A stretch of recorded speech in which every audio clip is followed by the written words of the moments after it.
जगाची व मानवाची निर्मिती. उत्पत्ती 1 अध्याय 1 वचन ते 31 वचन पर्यंत, 2 अध्याय 1 वचन ते 7 वचन पर्यंत. जीवित प्रभू येशू ख्रिस्ताच्या नावाने प्रेमी सलाम.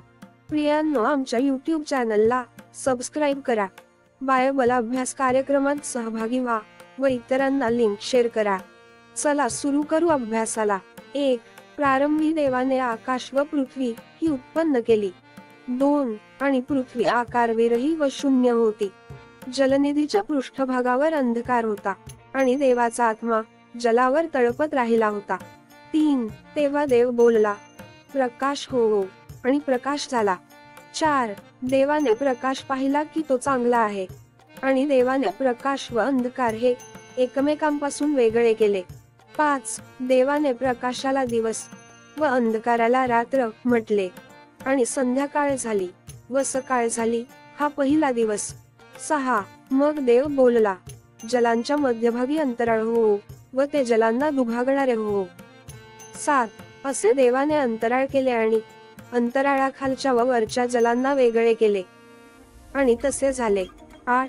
देवाने अंतराळाला आकाश म्हटले, आणि संध्याकाळ झाली व सकाळ झाली हा दुसरा दिवस. 9. मग देव बोलला, आकाशाखालच्या जलांचा एका ठिकाणी संचय हो व कोरडी जमीन दृष्टीस पडो, आणि तसे झाले. 10. देवाने कोरड्या जमिनीला भूमी म्हटले व जलांच्या संचयाला समुद्र म्हटले. देवाने पाहिले की हे चांगले आहे. 11. तेव्हा देव बोलला, हिरवळ बीज देणारी वनस्पती आणि आपापल्या परी सबीज फळे देणारी फळझाडे भूमी आपल्यावर उपजो, आणि तसे झाले. 12. हिरवळ आपापल्या परी बीज देणारी वनस्पती व आपापल्या परी सबीज फळे देणारी फळझाडे भूमीने उपजवली. देवाने पाहिले की हे चांगले आहे. 13. आणि संध्याकाळ झाली व सकाळ झाली हा तिसरा दिवस. 14. मग देव बोलला, दिवस व रात्र ही भिन्न करण्यासाठी आकाशाच्या अंतराळात ज्योती होत, त्या चिन्हे, ऋतू, दिवस व वर्ष दाखवणाऱ्या होत. 15. पृथ्वीला प्रकाश देण्यासाठी आकाशाच्या अंतराळात त्या ज्योती होत, आणि तसे झाले. 16. देवाने 2 मोठ्या ज्योती केल्या, दिवसावर प्रभुत्व चालवण्यासाठी मोठी ज्योत आणि रात्रीवर प्रभुत्व चालवण्यासाठी लहान ज्योत, आणि त्याने तारेही केले. 17.18 पृथ्वीवर प्रकाश पाडावा, दिवस व रात्र यांवर प्रभुत्व चालवावे, आणि प्रकाश व अंधकार यांना भिन्न करावे, म्हणून देवाने आकाशाच्या अंतराळात त्या ज्योती ठेवल्या. देवाने पाहिले की हे चांगले आहे. 19. आणि संध्याकाळ झाली व सकाळ झाली हा चौथा दिवस. 20. मग देव बोलला, जीवजंतूंच्या थव्यांनी जले भरून जावो, आणि पृथ्वीवरून आकाशाच्या अंतराळात पक्षी उड्डाण करो.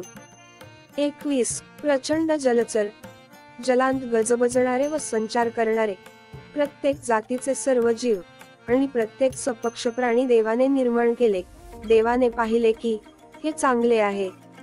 22. देवाने त्यांना आशीर्वाद दिला, फलद्रूप व्हा, बहुगुणित व्हा, समुद्रांतील पाणी व्यापून टाका, आणि पृथ्वीवर पक्षी बहुगुणित हो.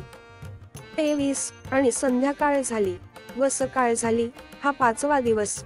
24. मग देव बोलला, प्रत्येक जातीचे ग्रामपशु, रांगणारे प्राणी व वनपशु असे जीवधारी प्राणी पृथ्वी उपजो, आणि तसे झाले. 25. असे प्रत्येक जातीचे वनपशु, ग्रामपशु व जमिनीवर रांगणारे जीव देवाने निर्माण केले. देवाने पाहिले की हे चांगले आहे.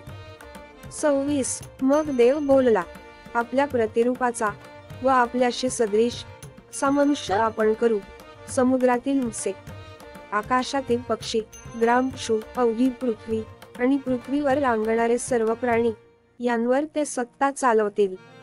27. देवाने आपल्या प्रतिरूपाचा मनुष्य निर्माण केला, देवाचे प्रतिरूप असा तो निर्माण केला, नर व नारी अशी ती निर्माण केली.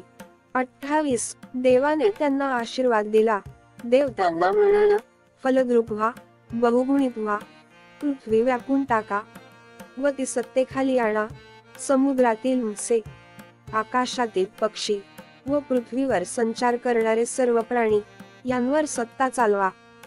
29. देव म्हणाला, पहा, अवघ्या भूतलावरील बीज देणारी प्रत्येक वनस्पती व सबीज फळे देणारे प्रत्येक झाड मी तुम्हाला देतो, ही तुमचे अन्न होतील.